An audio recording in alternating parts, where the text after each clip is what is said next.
네, 김상훈입니다. 네, 안녕하세요. 용환호입니다. 네, 오늘부터 이제 경제와 정치, 경제에 대해서 영광로님과 같이 이야기를 해볼 건데요. 먼저 첫 번째 테마로 중국에는 선거 제도가 있을까?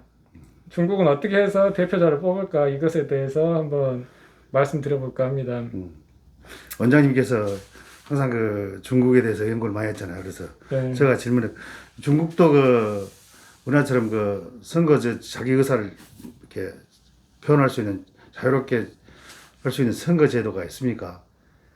그러니까 제가 이제 아는 이제 인터넷에서 조사해본 바로는 중국도 선거를 한 적이 있더라고요. 네. 흔히 말하는 이제 보통 선거라 그러잖아요. 네. 그런 이제 뭐 그런 간편한 선거 말고 그냥 우리나라나 미국 같은 데서 하는 보통 선거 그런 거를 후진타오 시절에 예. 한번 중국도 시도한 적이 있다고 떴는데 이게 중국에는 크게 그 행정구역이 세 단계로 나눠져 있습니다. 그다음에 뭐 산동성이나 뭐 하북성 같은 성급 그 행정구역이 31개가 있고 그 다음에 성 밑에 시급 행정구역이 있고 그 다음에 그 시 밑에가 현급 행정구역이 있습니다. 그리고 이런 어떤 행정구역마다 행정 단계마다 인민대표대회라는 게 있는데요. 그 인민대표대회가 우리나라 치면은 의회에 해당하거든요. 그러니까 전국인민대표대회는 베이징에서 있어가지고 우리나라의 국회급이고, 그다음에 성이나 시나 현은 우리나라의 지방의회에 해당한다고 보시면 되는데, 그런 지방의회의 대표 의원들을 뽑는 거는 지금까지도 간선제로 뽑는 것으로 파악이 되고 있고, 처음으로 그 전 인민 상대로 보통 선거를 했던 것이 인터넷을 조사해 보니까 후진타오 때 한번 시도를 한 적이 있더라고요. 그것도 현급 대표가 아니라 현 밑에 우리나라로 치면은 이제 중국의 현급 행정구역은 우리나라로 치면은 동이나 면에 해당하거든요. 네. 그 동이나 면 밑에 이제 리나 뭐 통반 같은 게 있잖아요. 네. 그래서 리장이나 통반장들이 있는데 중국에서는 그게 향이나 진이라고 하더라고요. 그래갖고 향장이나 진장 이렇게 돼 있는데 그 향이나 진에 또 인민대표대회라는 게 있더라고요. 그래서 거기 그 현급 밑에 있는 향이나 진급 행정구역의 대표들을 뽑는 선거를 후진타오 시절에 한 번 한 걸로 나오더라고요. 우리나라에서 이장 뽑은. 예, 그렇죠. 이장이나 통반장 뽑은. 이장이나 통반장이 아니라 리의 의회죠. 네. 통이나 반의 의회. 네. 그것도 인민대표대 거기서. 마을 대표. 예, 그렇죠. 마을 대표들을 어떤 리의 마을 대표 의회를 뽑는데 뭐 리에서 뭐 마을 대표를 뭐 한 10명 뽑는다. 그 10명 뽑는 선거를 한 적이 있더라고요.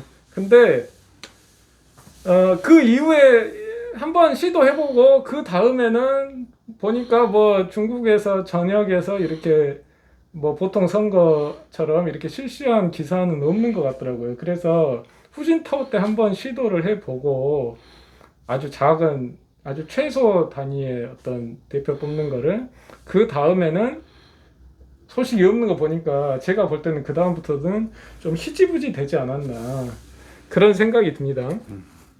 그리고 이제 중국의 어떤 인민 대표 대회에서 그 후보자들은 헌법에는 선거를 통해서 뽑는다고 돼 있는데 이제 대부분 이제 그 어떤 간선제 형식으로 되는 것 같아요 보니까. 그래서 이제 향이나 진에서 자기들이 알아서 대표가 선출돼 가지고 그다음에 현급의 어떤 인민대표대회가 구성이 되면은 거기 각 현급의 인민대표대회에서 이제 그런 자기들끼리 알아서 대표를 뽑아서 그 C급으로 보내고 그 C가 몇 개 모여서 하나의 성이 구성되잖아요. 그럼 그 몇 개 C 대표 대회에서 또 몇 명 또 뽑아서 성의 어떤 대표 대회를 구성하고 성급 행정구역의 인민대표대회에서 자기들끼리 알아서 뽑아서 전국 인민대표대회에 대표를 보내는 건데, 그러니까 일종의 이제 아주 한 네 단계 정도의 어떤 간선제 형식이 돼 있죠. 예. 요 근래 그 세계적으로 공산당 예. 임원인가 공산 당원들 아십니까? 네. 그 당원들이 철저히 처음부터 개입한 선거 그런 것 같아요. 네, 뭐 아무래도 이제 그런 가능성이 많다고 봐야죠. 그러니까 저도 이제 정확하게 뭐 거기서 살아본 적이 없어서 모르겠는데, 우리나라로 치면은 어떤 방식이냐고 하면은, 우리나라는 이제 행정구역이 이제 의회가 두 단계잖아요. 광역자치단체에 광역의회가 있고, 네. 그다음에 기초자치단체에 기초의회가 있잖아요. 근데 중국은 이게 3단계예요, 공식적으로는. 광역 있고 기초 있고 그 밑에 하부 기초 세 단계가 있어요. 그래서 이 제일 밑에 하부 기초 대회에서 대표를 뽑아서 그 기초자치단체에 대표가 올려 보내지고, 그 다음에 기초자치단체에서 자기들끼리 알아서 그 광역 거기를 올라가고, 그 거기서 또 자기들끼리 알아서 그를 보낸다고 생각하시면 됩니다. 그러니까 우리 대한민국은 우리가 광역자치단체 의원도 뽑고 기초자치단체 의원도 뽑고 그 다음에 그 국회의원도 우리가 뽑잖아요. 근데 중국은 제일 밑에 있는 의원들만 한 번, 제가 볼 때는 선거를 한 거고, 이제 철저하게 단계적으로 올라간다고 보시면 돼요. 그러니까 이제 기초 의원들이 광역 의원을 뽑고 광역 의원들이 국회의원을 뽑는 거죠. 옛날에 우리 그 전두환 대통령 때가 뭐 통일주체 국민회의처럼 네. 그런 형태가 됐고요. 선거가 아니네 보니까 그런 것 같아. 선거가 아닌 것 같아. 우리가 이해하는 선거가 우리가 이해하는 선거 제도가 아닌 것 같아. 옛날에 그런 것 같아. 그리고 또 무슨 질문할까요, 제가? 근데 네. 이게 제가 왜 처음에 중국에 선거 제도가 있는지 여쭤봤냐면은 이 선거가 그 선거 제도 자체가 그 자유민주주의랑 그 사회주의를 가르는 가장 중요한 부분인 그렇죠. 것 같아요. 예. 사실은 그 소련이 망했잖아요. 네. 소련이 무너졌잖아요. 근데 소련이 무너지게 된 가장 결정적인 계기가 제가 볼 땐 이 선거인 것 같아요. 선거. 그러니까 경제가 어려워서 망한 부분도 이제 그런 어떤 기본 베이스는 경제가 어려운 것도 있긴 한데, 그 고르바초프 시절에 인민들한테 그 정치적이나 문화적인 자유를 줘버렸어요. 네, 그렇죠. 네. 그거를 안 주고 막았으면은 소련이 붕괴가 안 됐을 수도 있었을 거예요, 아마. 그 대표적인 게 그 소련이 이제 91년도에 망했는데 89년도에 이제 중국도 천안분 사태가 있었잖아요. 천안분 사태.